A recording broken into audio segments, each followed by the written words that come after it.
Hello guys, welcome back again to my channel. So, kembali kita akan bahas putaran Bitcoin. Dan kemarin saya menemukan komentar-komentar dari kalian, di mana video saya kemarin setupnya itu sepertinya kebalik ya guys.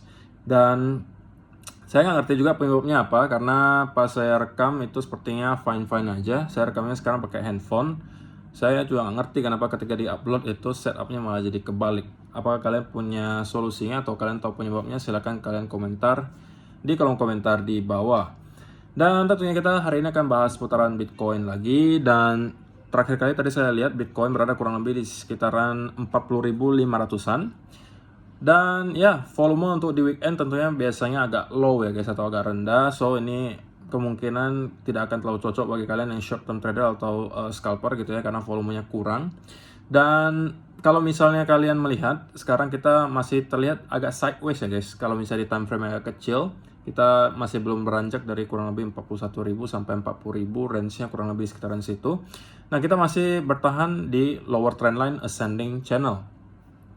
Seperti yang sudah saya sampaikan di video kemarin juga, selama kita mampu stay di ascending channel ini, oke, kita masih akan berkesempatan untuk bouncing back and forth, alias kita masih bisa bouncing naik dan turun beberapa kali sampai kita mendapati breakout ataupun breakdown ke bawah. Nah, kita bakalan bahas apabila breakdown dulu ya. Kalau misalnya breakdown dari lower trend line-nya yang sekarang berada kurang lebih di 39.500 sampai 40.000, maka next key level yang perlu kalian perhatikan adalah sekitaran 37.000 sampai 36.500. Karena di area tersebut akan ada lower trend line juga yang menghubungkan beberapa wick yang sangat panjang yang tercipta beberapa minggu yang lalu. Dan tentunya itu adalah timing terakhir menurut saya ya untuk Bitcoin di sekitaran 36.500 sampai 37.000, karena kalau sampai kita breakdown lagi dari area tersebut, maka kita sepertinya akan kemungkinan besar menuju lagi ke next area key level di $30.000. 30.000 sampai 29.500. Dan itu juga adalah area yang nggak kita pengen kehilangan. Karena apa? Karena misalnya kita kehilangan area tersebut, kita akan menuju ke kurang lebih mungkin 20 ribuan dolar. Karena 30.000 menurut saya adalah area yang sangat penting untuk mampu di hold oleh Bitcoin. Karena sebelumnya kita melihat area tersebut selalu dipertahankan oleh para bulls, dijadikan area major support. Kalau kita sampai kehilangan area tersebut, maka kemungkinan besar kita akan melihat semacam panic selling, ditambah lagi ada mungkin long squeeze yang bisa membuat Bitcoin mungkin drop ke kurang lebih area 20.000 dolar.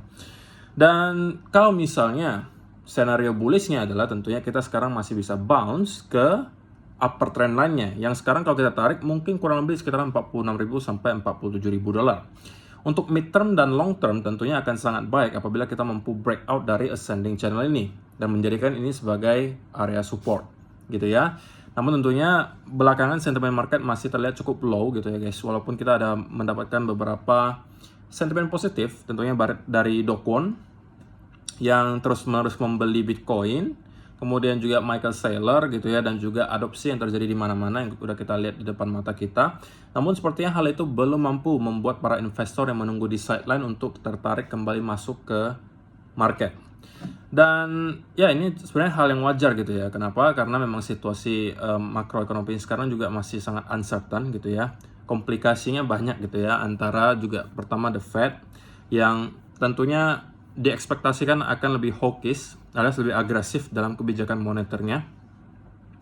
Mereka diekspektasikan akan menaikkan suku bunga itu jauh lebih tinggi daripada yang diekspektasikan. Biasanya mungkin ekspektasinya 0,25 setiap kenaikannya, tapi bisa jadi kali ini 0,5. Kemudian juga tentunya mereka akan mengurangi balance sheet mereka, yang tentunya akan mengurangi liquidity dari market, ya kan? Dan itu bisa jadi juga membuat stock market kembali tergerus harganya atau kembali down, dan itu biasanya berkorelasi juga dengan harga Bitcoin. Dan juga tentunya intensitas perang daripada Rusia dan Ukraina yang sepertinya masih belum menemukan titik terang, yang membuat sekarang market dalam keadaan yang sangat uncertain. Dan itu ditunjukkan dari segi price action juga. Kita melihat cenderung kita beberapa bulan ini sebenarnya hanya sideways saja gitu ya, cenderung memang kita cenderung merangkak naik. Tapi kalau kalian lihat ini sebenarnya hanya sideways, tetapi kita merangkak ke atas seperti itu. Kita tidak menemukan ada pergerakan yang impulsif, baik itu ke arah atas ataupun ke arah bawah. Tapi tentunya itu kalau kalian lihat dari time frame yang lebih besar. Dan ya, saya rasa untuk weekend ini nggak banyak sih yang bisa dibicarakan juga guys. Kita mungkin harus menunggu lagi nanti hari Senin seperti apa pasar saham US ketika buka. Dan juga kita masih melihat US dollar masih terus mengalami penguatan. Itu juga yang membuat Bitcoin masih kesulitan gitu untuk merangkak naik lagi, karena seperti yang kalian udah ketahui juga, ketika US dollar itu mengalami penguatan, biasanya Bitcoin akan mengalami pelemahan atau at least sideways lah gitu. Dan sebaliknya, ketika US dollar itu mengalami pelemahan, maka Bitcoin itu biasanya akan mengalami penguatan. Dan beberapa aset yang kelihatan performanya cukup baik belakangan, itu sepertinya gold gitu ya, kemudian US dollar. Karena memang ketika situasi global sedang tidak pasti atau uncertainty sangat tinggi, biasanya orang-orang pergi ke US dollar dan juga gold, karena gold kan safe haven gitu dan store of value, tempat orang menaruh kekayaannya supaya mereka tidak tergerus inflasi.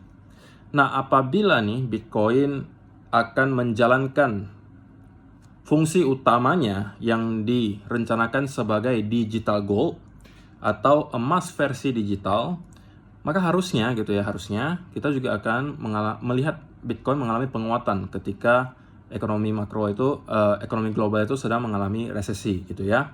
Tapi tentunya itu kita belum bisa pastikan, karena kita masih harus ngelihat lagi apakah itu benar, apakah Bitcoin benar-benar akan menjadi digital gold, atau sementara Bitcoin belum bisa kita anggap sebagai digital gold dan masih risk of asset. Itu akan kita mungkin buktikan dalam beberapa bulan ke depan.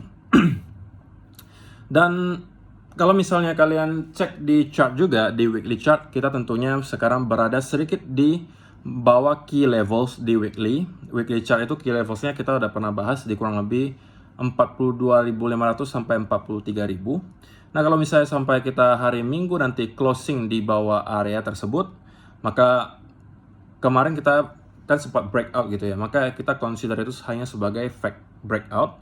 Dan tentunya itu bukan indikasi baik ya sebenarnya untuk Bitcoin, karena kita tidak mampu hold key levels di atas 42.500.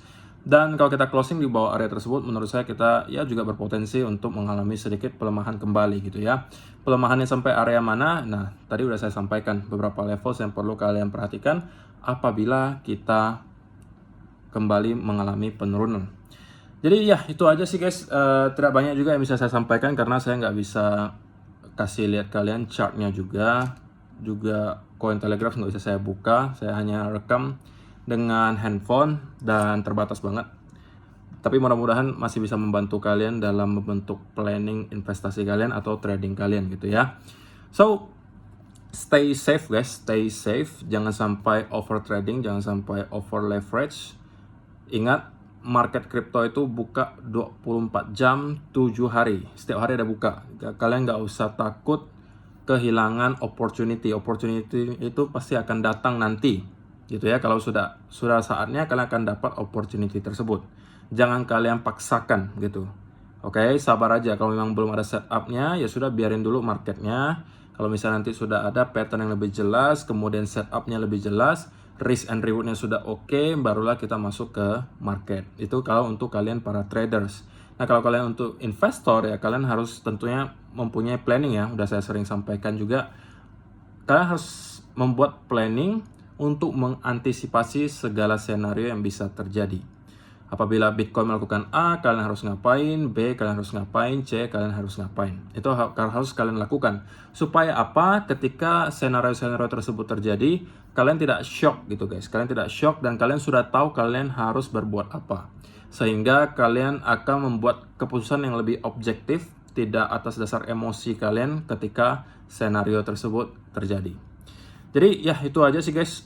Mudah-mudahan video kali ini bermanfaat. Kalau misalnya kalian mempunyai sesuatu yang pengen ditanyakan, silahkan kalian sampaikan di kolom komentar di bawah. Kalau misalnya besok saya melihat tidak banyak ada perkembangan di market, mungkin saya akan membuat video hanya untuk menjawab-jawabin pertanyaan dari kalian di komentar video ini. Oke?